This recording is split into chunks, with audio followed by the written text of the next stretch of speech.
is what Jim Crow was afraid of. So he planned to take you out, to take out our fathers. Then they say, oh, you don't have no daddy. But they took care of that when they imprisoned them. They took care of that when they brutalized and killed them when they're running away to get home to their family. We're not going to take that no more. Let us breathe, folks. Let us breathe. We're asking that you rally behind us as we try to change all these mayors and all these city halls, make them understand that they need to change some things. All right? So we're going to start off with a man who's going to introduce someone else to us, Mr.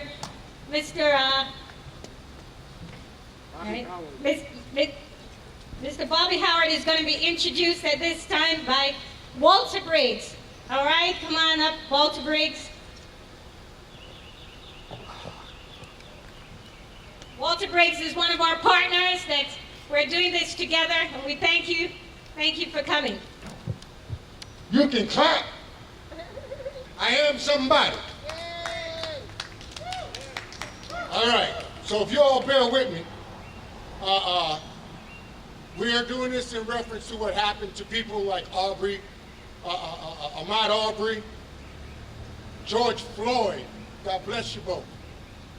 We're doing this for a reason. We ain't up here for a good time. We just want to let you know what time we have to just speak. I got 5 minutes, so bear with me. And then I'm going to introduce you to a man that is so powerful in the National Football League, which is who I am, former quarterback for the New York Jets. You can clap to that too. Y'all just like the daggone Georgia team. It's all good. But also, before I start, I know this is Father's Day, and I do want to thank the single mothers that act as fathers. My father was in my life and out of my life and so on, but my mother was the best father I could ever have. But she couldn't teach me how to be a man. So therefore, I chose Jesus Christ. And no matter how many times she got remarried or whatever, I just stood my ground with my faith and my love for God. So, here's what I'm going to say today, and bear with me, y'all, because I got a few things to say in a short period of time. And I prayed on this morning. I prayed on all that is about to happen today so that we make you to be aware, and all we want you to do is to read and recognize and understand. And I'm here for an introduction, but they told me to say a few words, so I'm going to say a few words, if you don't mind. Wait, hold on. First of all, I got to make y'all laugh. The only reason I look like this right now is because I want to breathe again. I'm trying to go hang out with the crew, although I don't do that a lot. This jacket probably got spider webs all over it and so on. That's how long it's been since I've been out. But my point is, this doesn't prevail who it is, Walter Briggs and WRB Group along with Studio 360R.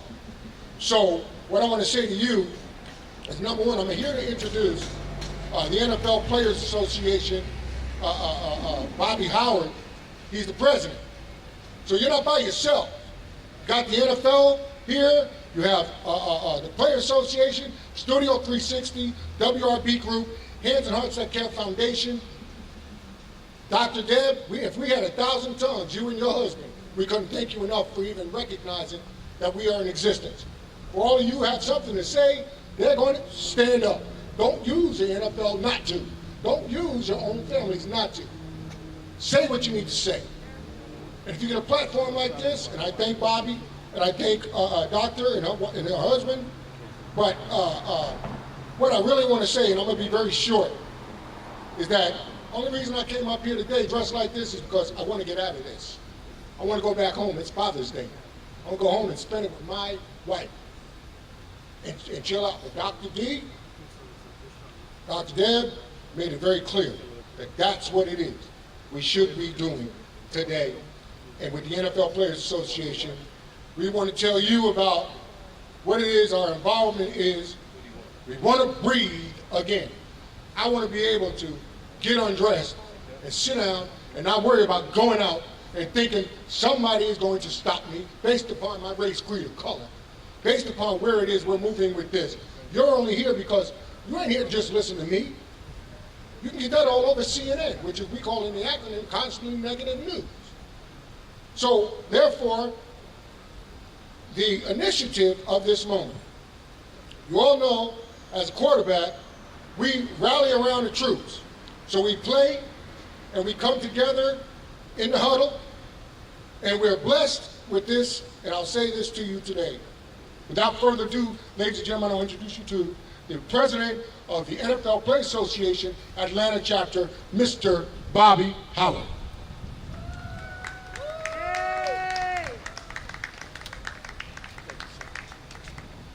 Good afternoon, everyone. How's everybody doing today? I didn't hear that. That wasn't good. How's everybody doing today? Let me say, this is a great day. It is Father's Day, so happy Father's Day to all the fathers that we have out here. But this is a great day. We got some tough challenges ahead of us. We're dealing with this pandemic. We're dealing with the social injustices that are going on in this country and right here in the city of Atlanta. We have to do better. In my opinion, being able to vote is our right. Going down to vote is a choice.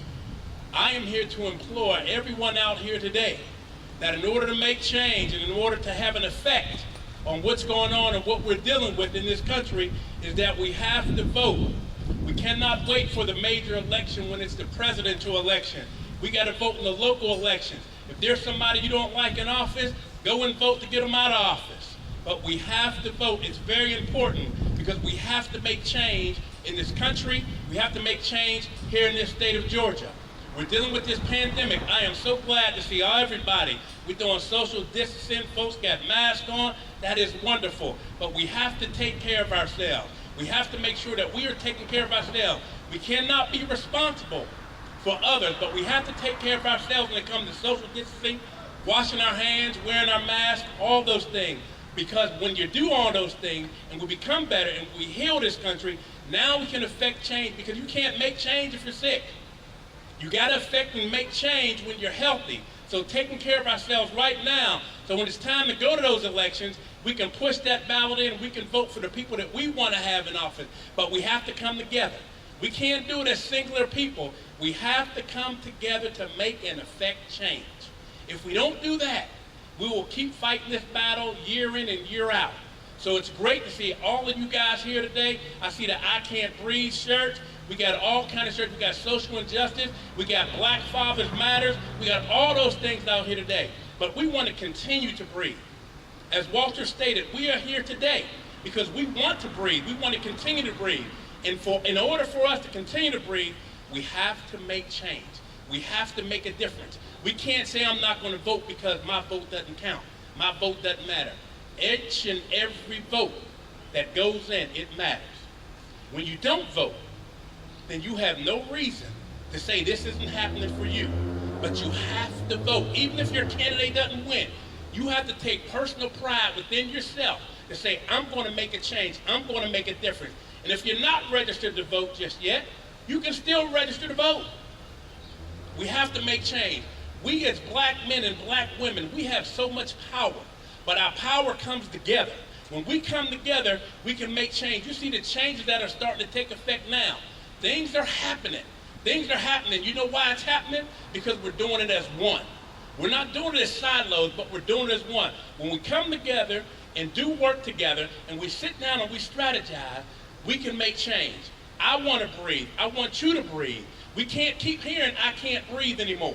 We can't keep hearing that. No more, no longer is that going to take hold and take effect right here in this city and in this country. We have to fight for our rights. We got to do it peacefully. The pen is the most powerful weapon that we have. Your vote is the most powerful weapon that you have. Coming together is the most powerful weapon that you have. If we can do those things, we can make change, we can make change, we can make change. And those changes that we want to make will make us better people, make this a better country, make this a better city that we live in. Once again, I am Bobby Howard. It is truly an honor and a pleasure to be out here in front of you. And I hope some of the words that I've said to you today, when you go back, you can make a change and make a difference. But it starts with you. We can't rely on somebody else to do the job that we need to do. It starts with each and every one of us who are here today. Let's go make that change so we can make a difference. I want to breathe. How about you?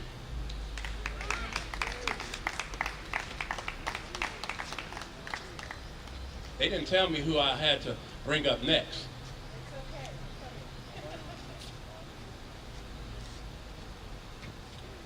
Hello, everybody. I'm actually here to introduce the next person who's coming up to speak. You heard her right at the top of the bill here. She is Dr. Debbie Wallace. She is a doctor of public health with a master's degree in health administration.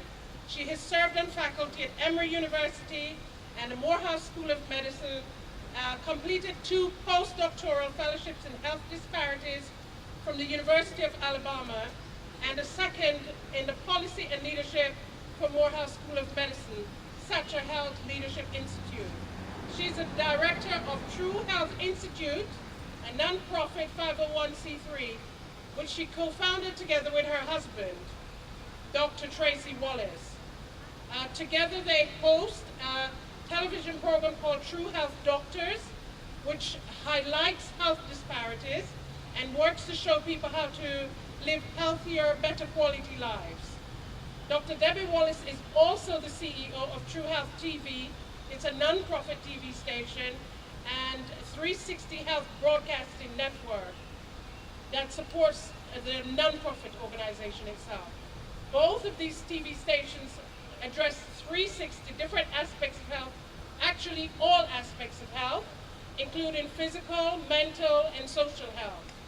There is no other TV station that is 100% committed to public health and improving the lives of people, especially those who are disadvantaged.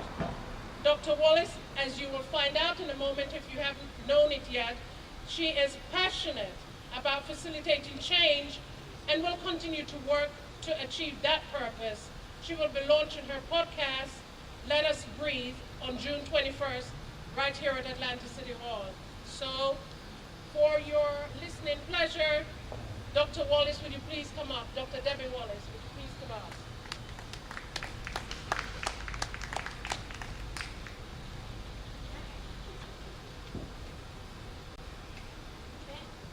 Thank you, thank you. I'm gonna be short and sweet here. Let me tell you something. It's time.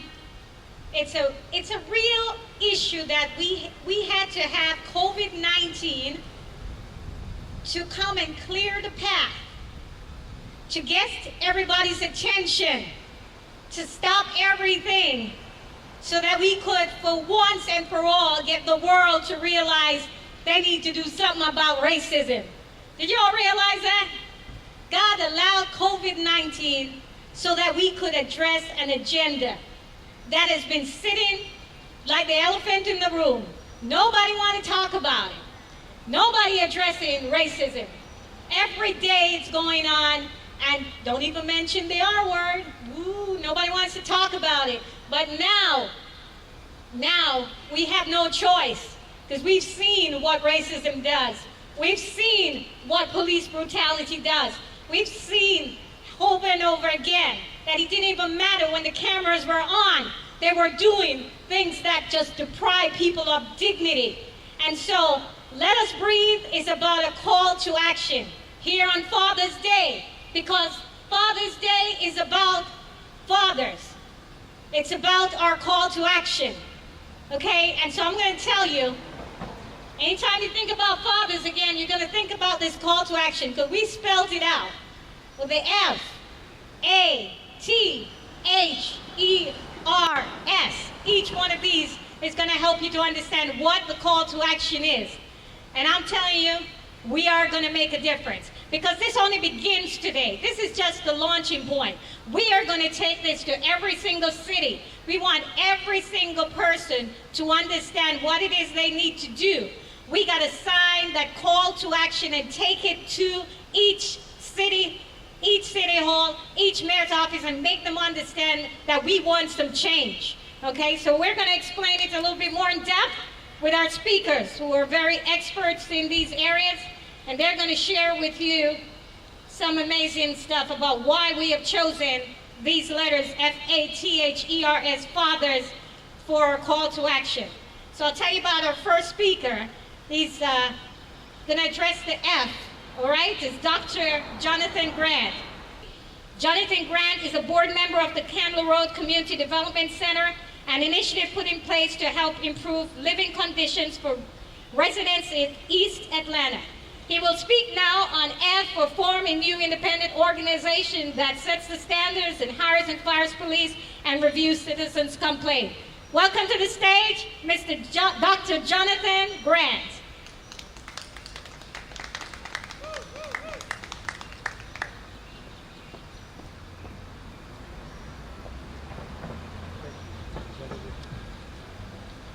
When I say black lives, you say matter. Black lives, black lives, black lives. When I say black lives, you say matter. Black lives, black lives.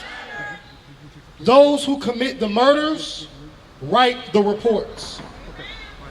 These famous words were stated by a beautiful sister from Holly Springs, Mississippi. Her name was Ida B. Wells Barnett. And she dedicated her life to fighting against the lynching and the murders of thousands of black men and women and children all over the South. And she said these words because the same people that committed these murders, the same people that were hanging Negroes from trees, were the same people that were overseeing the investigation that Mrs. Wells was recognizing. And she said that there can be no proper indignation, there can be no adequate demand for justice when this is the case. This was in 1893. She said that these victims of these lynchings were innocent people, were black people, and the reports were saying that these people were deserving of their fate. And yet it has been 127 years and we're still addressing that same issue. Black bodies, men and women and children are still being lynched to this day. But unlike in 1893, these murders are not just limited to the South. These murders are happening in the North, on the East Coast, on the West Coast, everywhere. And unlike in 1893, the materials that are used for these murders are not just a rope and a tree, but now they're bullets and a gun.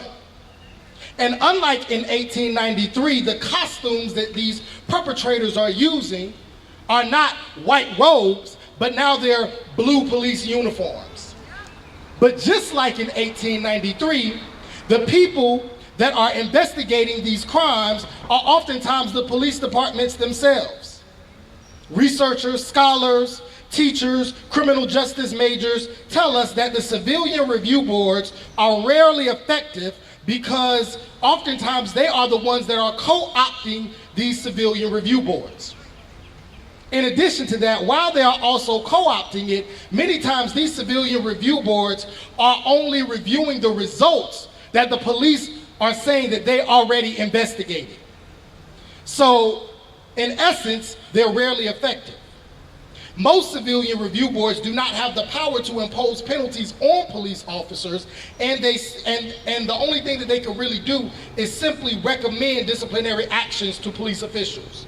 So basically, the civilian review boards and the police review boards that exist have really no purpose. So on this day, we are demanding a new and independent body that does not have a vested interest in what happens in law enforcement. A body that can hire and fire police officers and review police complaints without the economic and political pressures of the police themselves. We are standing here demanding a new and autonomous body that police the police so that they cannot have unlimited power. Because we see within our history books that when you give human beings unlimited power, oftentimes that power gets abused. And oftentimes those people who are oppressed are oftentimes minorities, whether they be racial minorities or gender minorities. And although it has been happening for the past 127 years, we still see that it continues today. So we need to be able to keep the police accountable without having to check with the police for that accountability. If checks and balances is good enough for Washington, D.C. to protect and preserve the life of democracy in this country, then checks and balances needs to be good enough to protect and preserve the lives of black people that are produced by this country.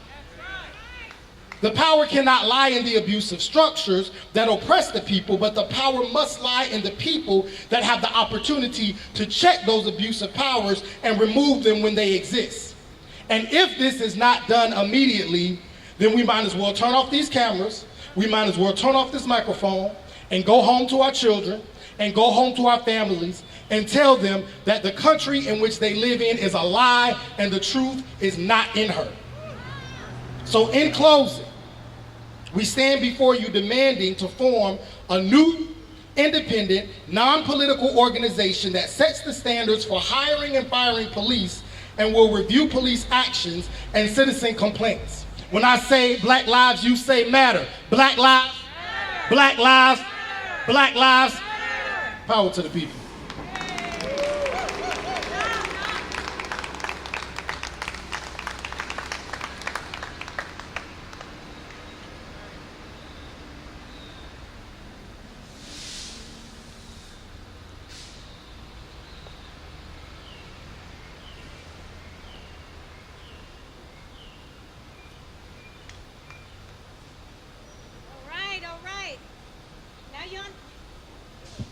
All right, folks, now we understand what F stands for. Yes, we're going to form a new way. We can't do the old way anymore. We need a new way. So that's what it's about. So now we're going to talk about the A. The A clause is next. Pastor Nigel, right? You're talking about A, right, Pastor Nigel? Okay. Pastor Nigel, he's going to be speaking with us. All right, so Pastor Nigel is going to speak with us. He's a man of few words, all right? He's going to share with you a little bit about this. I'm going to introduce him right now. Pastor Nigel is the Associate Pastor of Belvedere Seventh-day Adventist Church in Decatur, Georgia, former Senior Pastor, New Life Seventh-day Adventist Church, Brooklyn, New York, former President of the Northeastern Conference of Ministerial Association, active member of 67 Precinct Clergy Council, engaged in fighting for collaborative justice in policing with community support.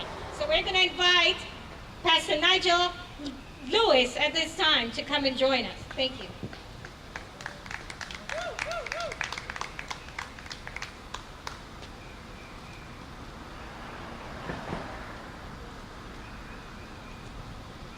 Thank you, Dr. Wallace. It is a proud day for me that I could stand here on Father's Day to represent something that is dear and near to the heart of every father of color. I also believe that I speak for many fathers in every ethnicity, because there are fathers all over this country who are not proud of the fact that the lives of black fathers does not seem to matter in the United States of America. Somebody wrote the misguided piece on Facebook. Again, all lives matter. And every time I see all lives matter, I realize that some people still don't get it.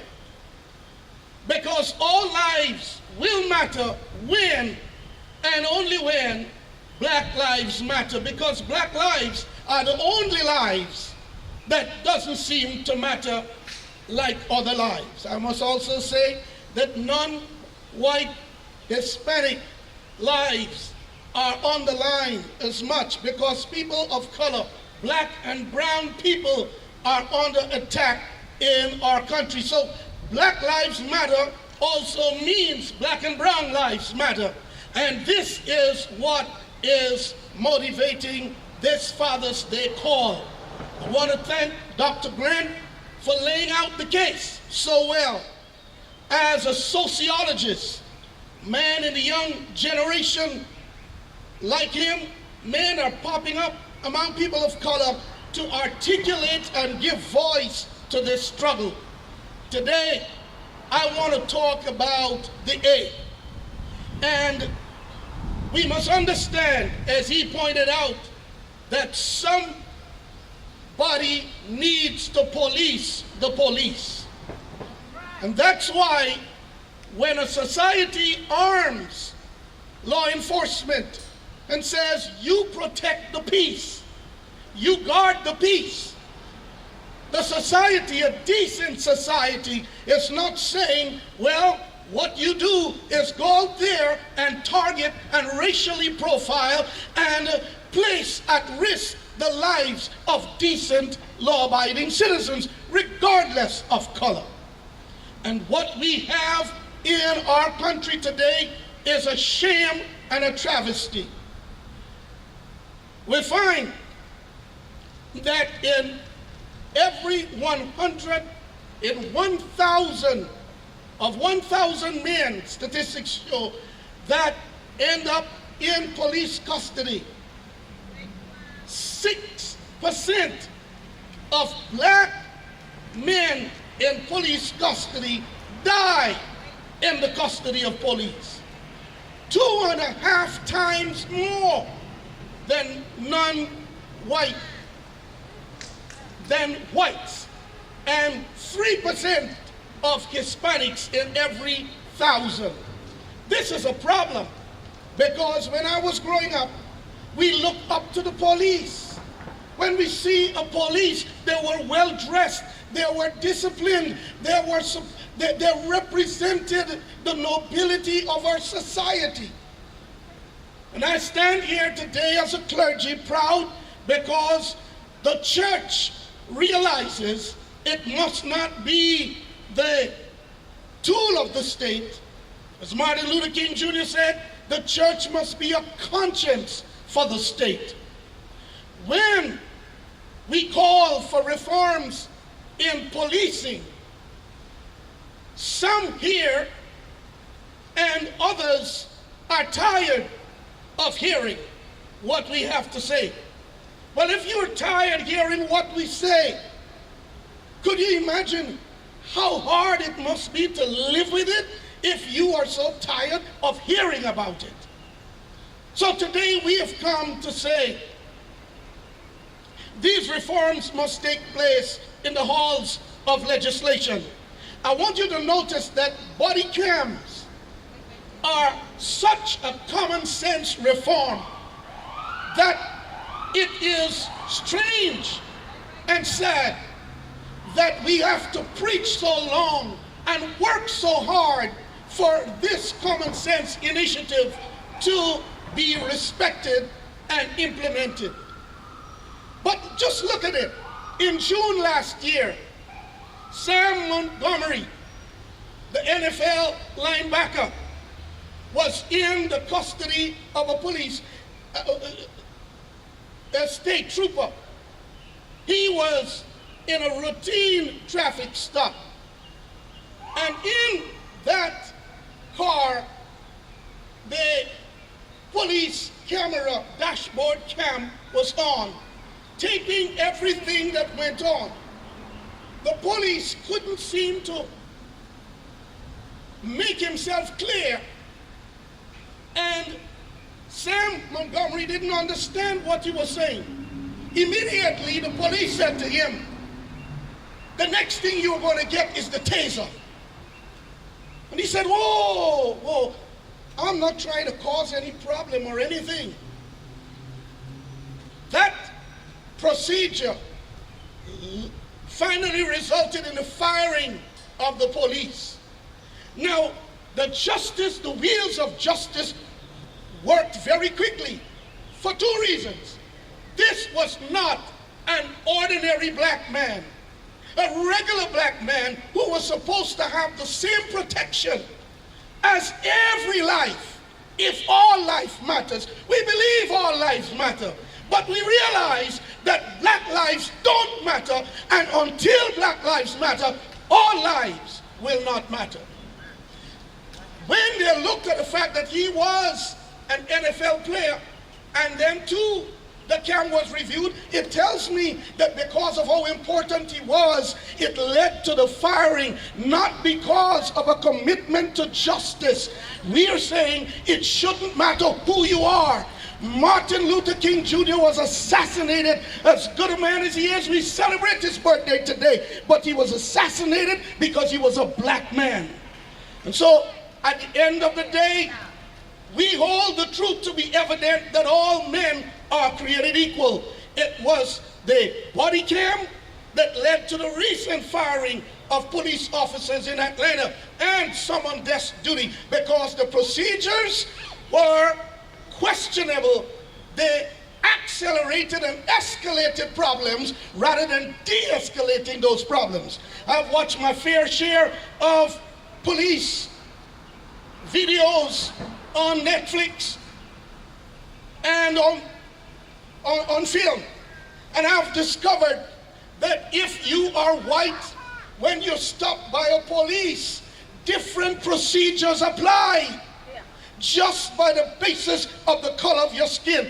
What we are calling for is an independent review board that gets the footage of these routine police stops and let the police be police. Let them be accountable and realize somebody is going to review and somebody is going to independently find out whether the training is working, whether you deserve to be paid by taxpayer dollars, whether you deserve to be standing up for the peace, or whether you are just another hooligan in uniform.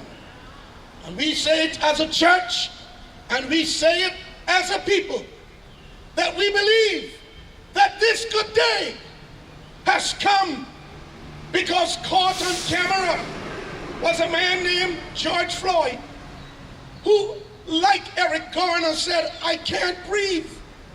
But it didn't matter, as though he was not supposed to breathe. We are standing up here to say that that life has sparked a consciousness around the world, and it has global appeal and global impact. We stand up here today, it's not a huge crowd, but it's a peaceful protest. It's a call from the heart to say, we feel it, we understand it, and we want the nation to realize that we will not stop marching, we will not stop protesting, we will not stop praying, and we will not stop fighting until all Black Lives Matter, until justice rolls down like water and righteousness like a mighty stream. I believe the day is coming. I believe the day is here. Happy Father's Day to all fathers in this land, and to those fathers in our land of a different color. I want to thank those of you who led the marches at the front of the march, because like Martin Luther King Jr. said, our faiths are inextricably linked up together, and by their presence in the protest and the march, many of our Caucasian brothers and sisters have shown that they get it, that they are standing with us, that Black Lives Matter. Mitt Romney the other day stood there and marched, and when asked, why are you marching? He said, because I want them to know that Black Lives Matter. I thank God it's a new day. I thank God it's a new day. And like Dr. Grant says, when I say Black Lives, you say, Black Lives! Black Lives! Black Lives!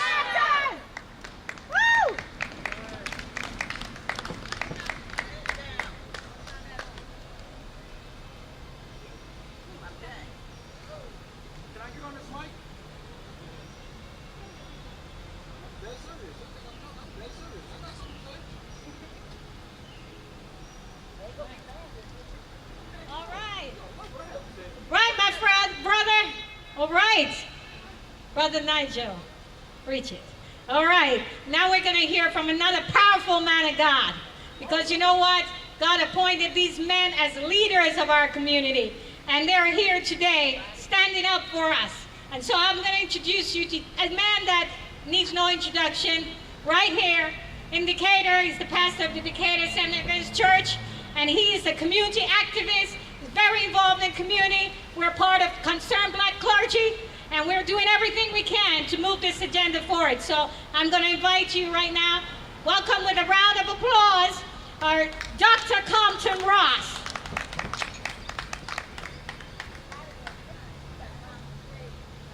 Thank you, Debbie. Dr. Wallace, can we put our hands together for her tenacity in planning this and organizing this? We just commend you for that. We've come here today to say simply, our message is that enough is enough. Somebody say it with me, enough is. That's what we're here to say. Dr. King talked about the fierce urgency of now. I hear some people talking about a change that is coming. I want to say that that change is here. That change is now. Because enough is enough. Now, Dr. Wallace has asked me this afternoon to speak on the letter T in the word fathers, which simply means that our call to action today is to terminate chokeholds. Terminate chokeholds. I was meditating and reflecting just a few weeks ago. I was feeding my soul, and I was reading this book, and I discovered something that I'd never heard about before called the Rule of Threes. The Rule of Threes, and it is a survival term that survival experts use called the Rule of Threes. And what it says is that a man needs, let me get this right here. It says that we were created with the need for oxygen. That after 3 weeks without food, a person will die. After 3 days without water, a person will die. And after 3 minutes without oxygen, a person, an average person, will die. In other words, we were created with a basic need to breathe. Are y'all with me? Let us breathe. Derek Chauvin held his knee on the neck of George Floyd for over 8 minutes. And the words, "I can't breathe" by George reverberated around the world. But here's the thing that we don't know. USA Today reports that in the last 10 years alone, there have been 32 individuals that we know of who died after saying those words, "I can't breathe." Whoa. And somebody said that we ought to say their names. Yes. Can you say that with me? Say their names.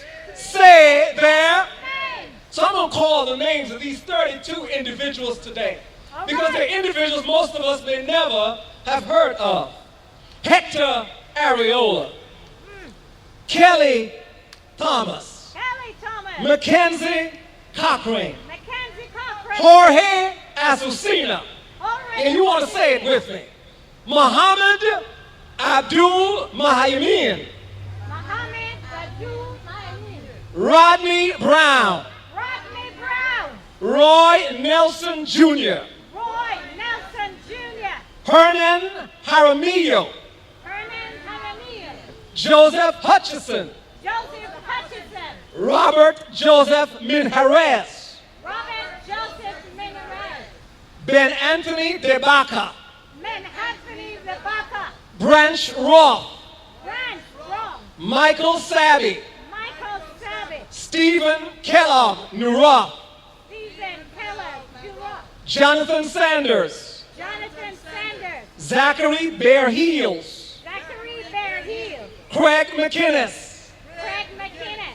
Eleanor Northington, Eleanor Northington. Elijah McLean, Elijah McLean. Eric Garner, Eric Gardner. Freddie Gray, Freddie Gray. Jonathan Andrew Salcido, Jonathan Andrew Alcido. Dante Parker, Dante Parker. Troy Good, Troy Good. Manuel Ellis, Manuel Helen. Andrew Kersey, Andrew Kersey. Byron Williams, Byron Williams. Alicia Thomas, Alicia Thomas. Anthony Clark Reed, Anthony Clark Reed.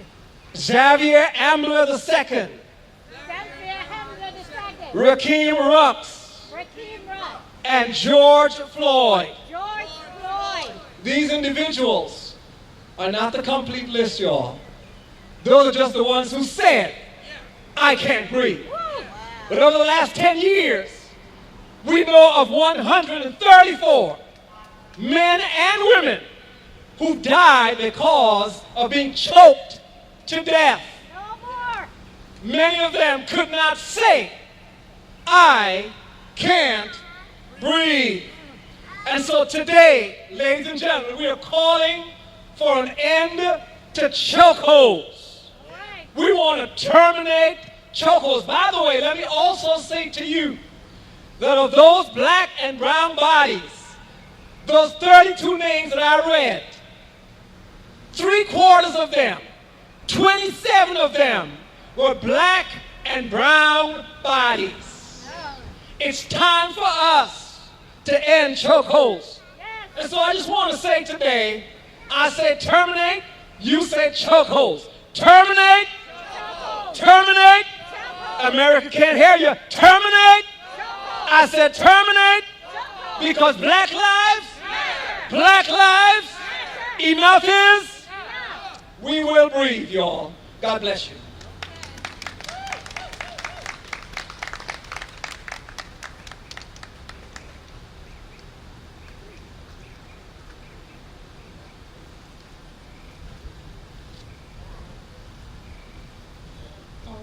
All right. Love the words. Terminate chokeholds. That's the T in fathers. And now we're going to be talking about the H. You know, H stands for health. What do I say? H stands for health. Health is the most important thing there is. There's nothing more important than health.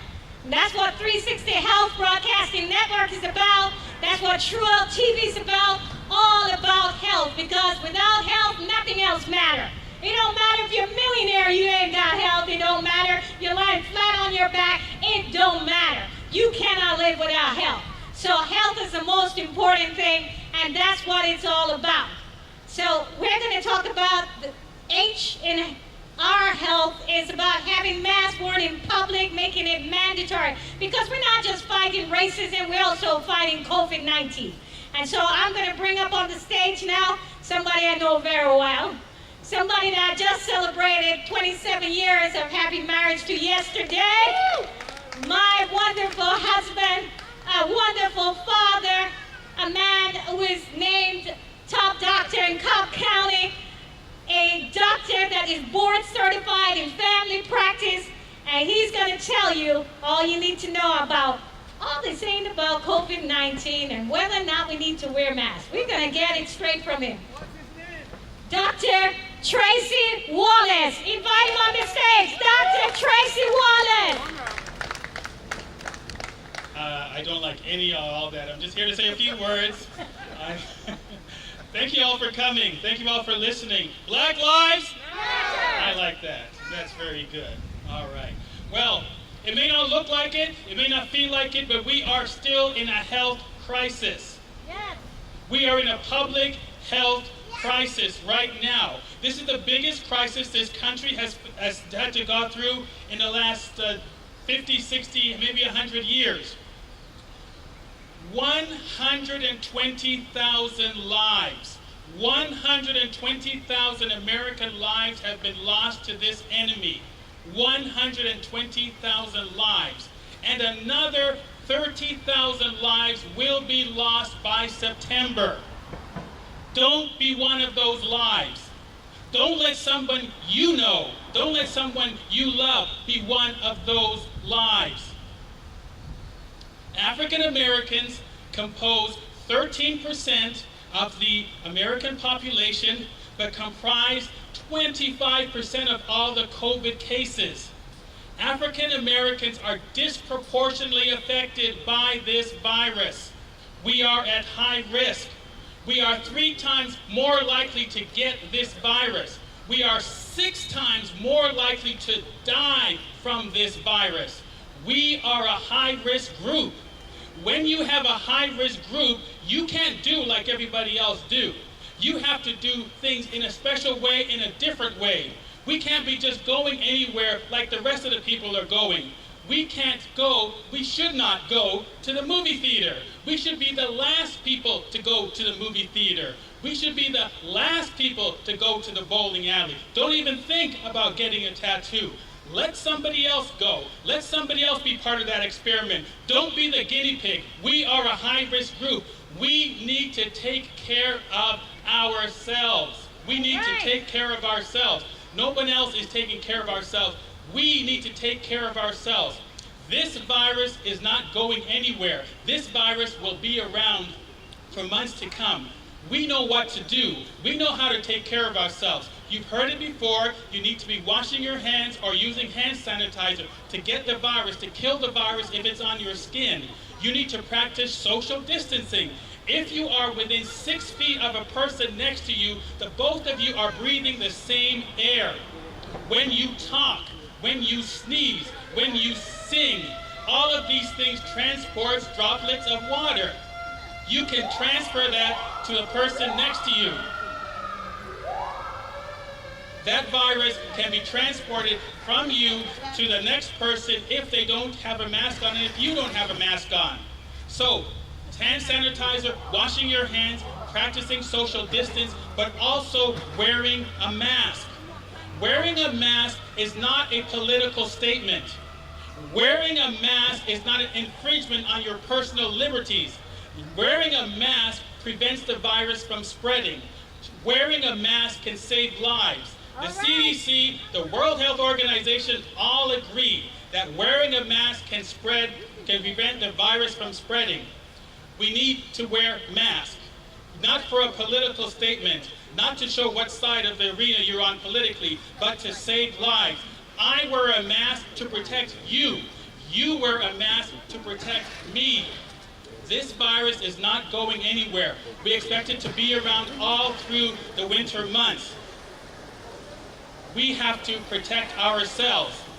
We have to do what we can to make a difference. Nobody else will. We can't wait around for some miracle drug. We can't wait around for a vaccine that's still months away. We have to protect ourselves. Why? Because Black lives matter. Black lives matter. Black lives matter. Thank you for listening.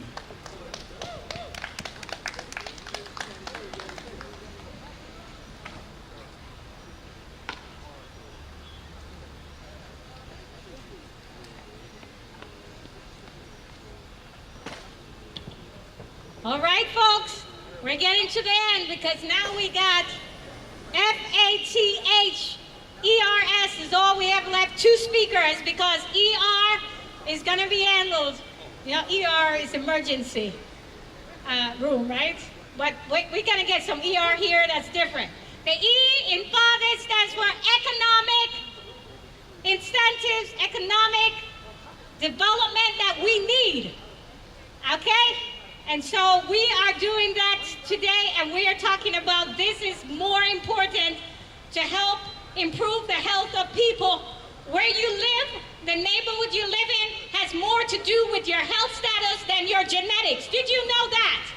If you move somebody from low income to high income, he improves on all aspects, including mental health, everything. So we're wasting our money trying to spend money on chronic diseases all day long. All we got to do is improve people's lives, give them some money, help them to get out of their hard life. You know, it's tough to talk about health when you can't even buy food.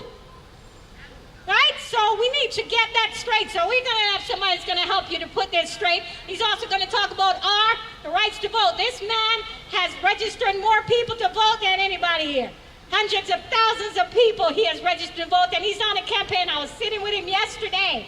We were planning how we are going to register more people to vote. People don't understand this thing, but he does. So I'm telling you, this man is so profound. He's like a mentor to me. He's a good friend. He's a chemist. He's produced things.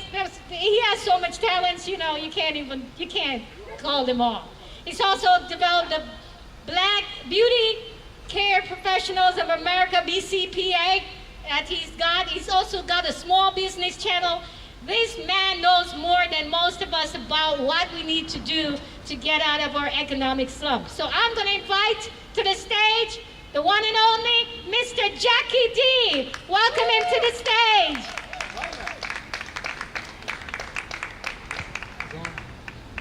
First of all, I'd like to thank Dr. Wallace for putting on such a great event.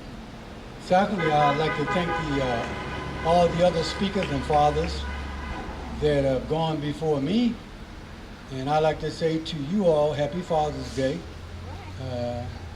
I wanted my kids to be here with me, but they're waiting on me to come to them, so I'll do that later. But I'm not going to say a whole lot because there's been so much said about what we need to do to bring rights back to blacks. The first thing I want to talk about, and most of us don't know this, the Voter Rights Act has not passed. This is 2020. We got about 3 more years to renew the privilege to vote. Tell them. Now, if you don't know that you don't have a right to vote, what if you have the wrong president and he decides not to give you a privilege to vote?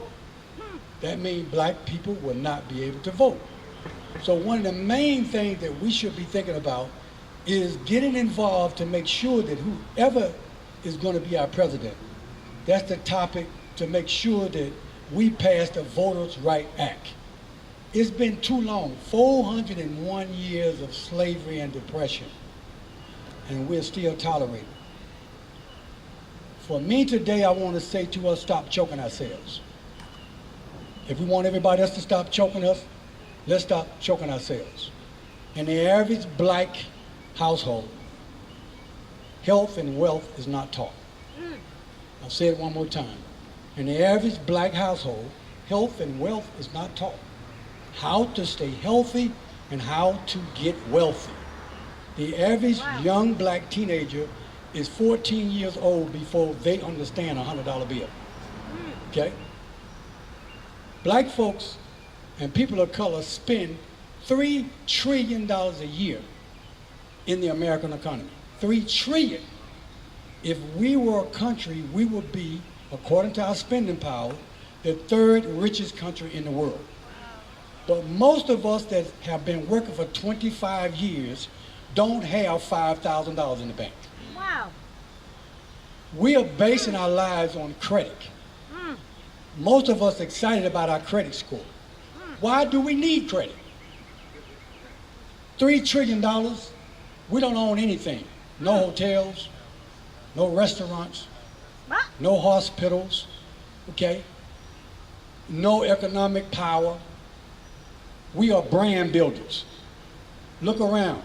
Everything you got on belongs to somebody else except for yourself. Everything. Now I'll go a little bit further than that. You go home and you're really in trouble. All right. Flush your commode. Somebody own it. Turn your lights on.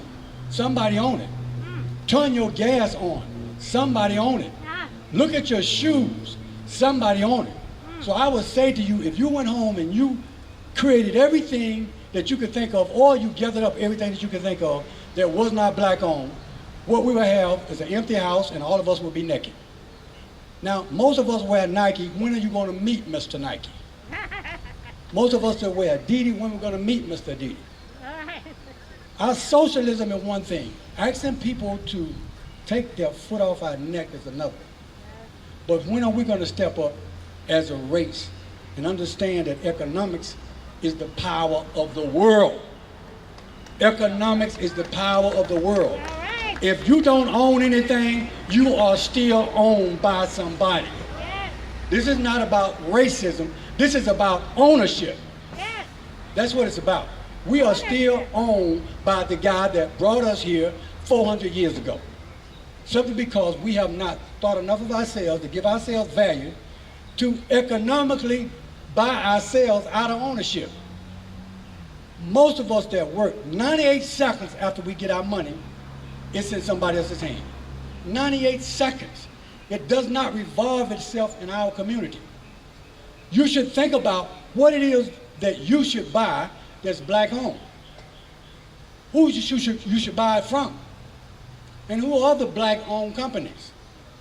We don't do that. So are we the perpetuals of racism or classism? Most of the time when black folks got something to sell, we ourselves says it's not good enough because it's not brand conscious. It's not Nike.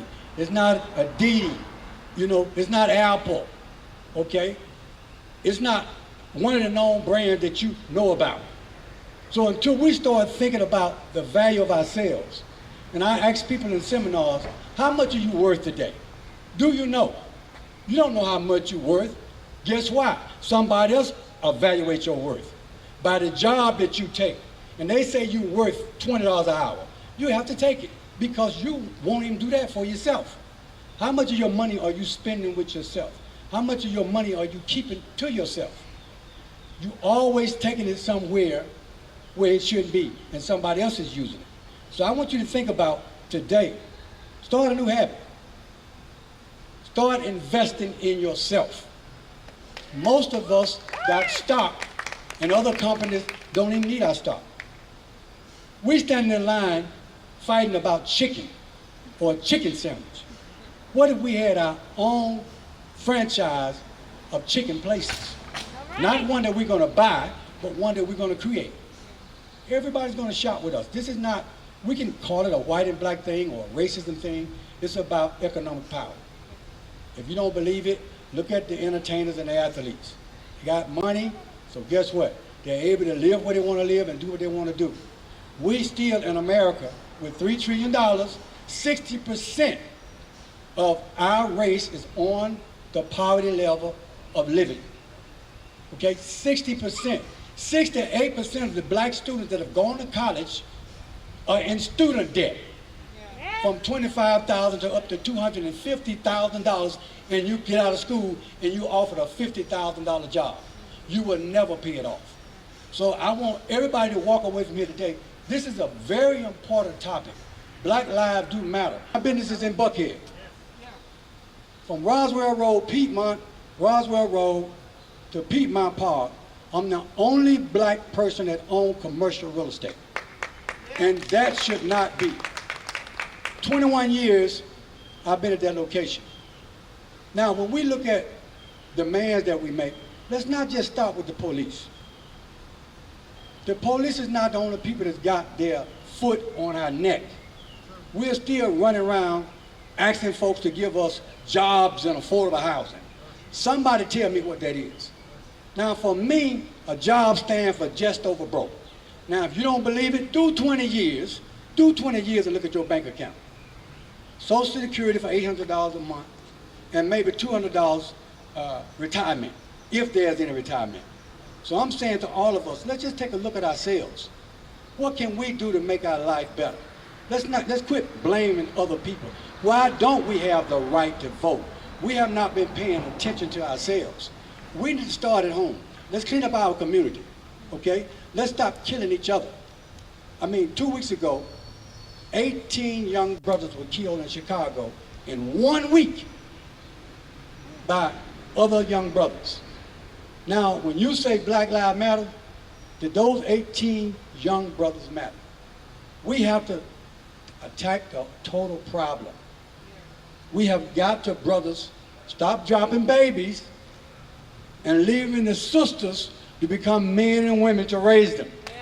I'll say that one more time. Stop dropping babies and leaving the sisters to become a man and a woman to raise them. We step up and take our responsibility and be fathers to our children, we'll get a better outcome. Thank you so much, Dr. Wallace, for having me. Thanks to the other speakers. God bless you. And I hope your Father's Day ends the way you like it to be. Thank you.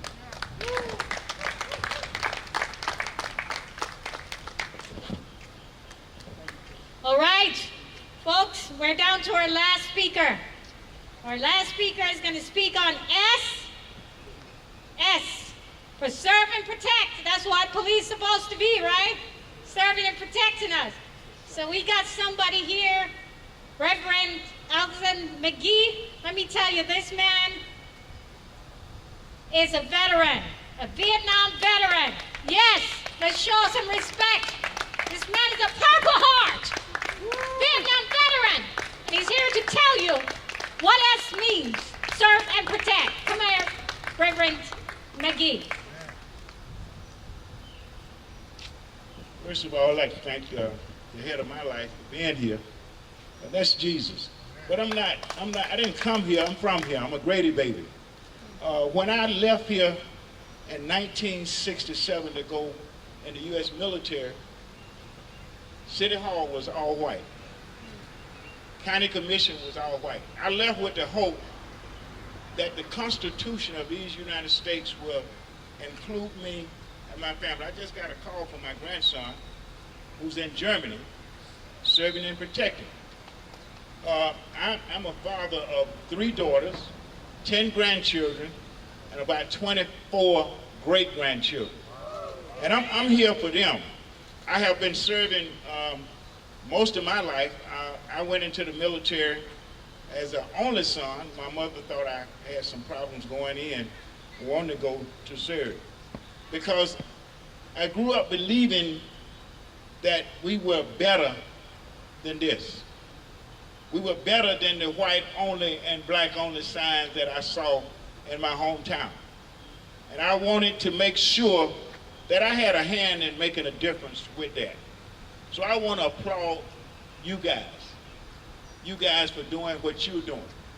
Because to me, this is the most respect I can get for my service. You making sure that the Constitution is lived up to by all men and all women. We have to realize that this COVID-19 is nothing new. You can look in the Bible and you can see pandemics and all kind of ills coming up on God's people when they fell away from the Word of God. We got to, and I see this movement as a repentance. We are coming back to our sense. We are no longer tolerating the injustices that we see. I think God gave George Floyd a spirit bigger than racism. Because when I went to Vietnam, I didn't even know that black people were in Vietnam. Montagnards, serving in Vietnam. We are all over the world.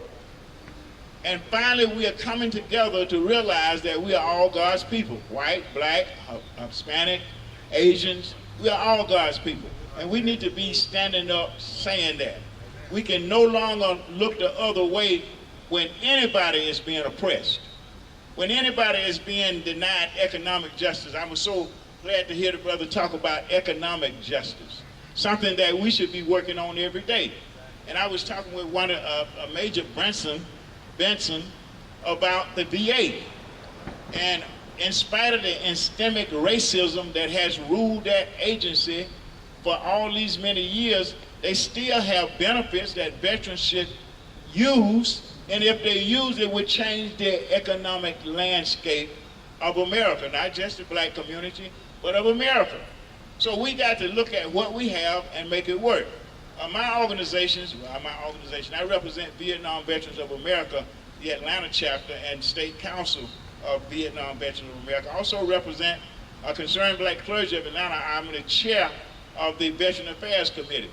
I also represent Omega Holiness Church as a senior pastor. And I do all this every day because I believe still in America and the American people. And to see you guys coming together to protest injustice. And that's what it is, injustice on every level. But we just can't protest it. We got to keep pushing it. You know, I think we need to not leave the streets, but we need to make sure that we are not spending our money with companies that's oppressing us. You know, the brother spoke about name brands. We should look at some of them name brands and see how many of them are supporting the administration that we have now, who yesterday did an insult to our culture. You know, and we still shopping with these companies. We got to do more than protest. We got to go to the poll. Malcolm said it is the bullet or the ballot. They would like for it to be the bullet, but we're going to make it the ballot. I think with the turnout that we're doing, that we're seeing in the streets of America today, that this election is going to be an election that really give us the foundation to start changing policy from the national level back down to city council. Now, I was here Friday morning. I was invited here by city council. They were praying on the steps, and the protesters came around, and all of them became one. working for the same objective. We got to stay on this mission. We can't give up. I just want to be an encourager of it, and anything that I can do in my role in the community, I will do it. We are changing policy right here at City Council. We are changing policy with the county commission. We need to change somebody in the State House before we can change some policies. You know, when we need to do that this year. We need to make some major changes in the way we vote. We need to give our vote some sense. You know, we need to make sure that we're using the absentee ballots for our seniors. Now, one of the things that I learned as a veteran and an advocate for veterans, we got nursing homes that are filled with the pandemic and with veterans that are not even voting anymore because we forgot to register. We need to go into the nursing homes. We need to go into the senior citizens places to make sure that we get every possible vote this November to make sure that changes are made. We can only make changes through government. We can only make major changes through government. Now, we can make some personal habit changes. Now, when we talk about the coronavirus, my organization started out giving out masks. We're giving out free masks to everybody. We're saying everybody needs to mask up. But not only do you need to mask up, you need to start eating right and making sure you are building your immune system, because we don't know the truth about the virus. We still are getting misinformation, bad information, but we know this: if we wear a mask, we're not spreading it. And if we build up our immune system, we're not catching it. All right. Amen? All right. So I just want to thank you guys for being here today, and you can count on us making changes. Now, we are building the first integrated memorial in Piedmont Park for 209 young men. One of them was my best friend, went to Washington High School, that were killed in Vietnam for the rights that you are exercising here today. So it will be the first integrated wall. It will be finished on Veterans Day 2021. So we need to change some of the monuments, but we need to make them with monuments that meant something. When I came home from Vietnam, I was spit on for my service in Vietnam because it was a divided war then. This is a divided war now. But I'm going to tell you something, just keep on fighting. All right. All right. Thank you, Representative. If you take the S sign there and stand right there. Listen, this is the end of our program, folks. It's a call to action. It's called Fathers. You just heard from Reverend McGee on Serve and Protect. We're going to get all the people to come back up here. F, yes, and brother. A, the next, we're going to spell out the word fathers. All right, so let us breathe is a call to action. Fathers. Fathers. Black fathers. So let us. Because black fathers. Thank you. Black fathers. Black fathers. Let us. Let us. Let us. Let us. Because black fathers. Black fathers. Thank you. Thank you all for coming. Thank you for joining us online. Thank you for joining on YouTube and Facebook. We appreciate you all being here. We're starting something great. Now, folks, what we're going to do after this matters. You need to sign that call to action. Do you understand? If we don't sign that call to action, then all of this was for nothing. You got to sign that call to action now, folks. All right? We got to sign that call to action. And tell everybody you know, because we need to make sure everybody gets this message. All right?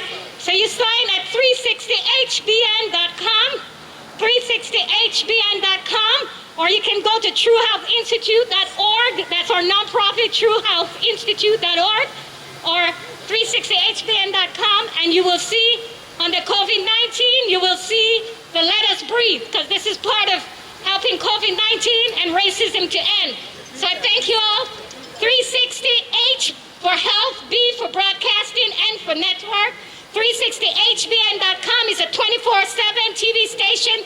So is True Health TV that has been on the air for 5 years, spreading health to the world. And so that's why we came here to say we're going to launch Let Us Breathe, because it's our time. from now on, let me tell you, it's our time. We're going to take this to the world. Let us breathe.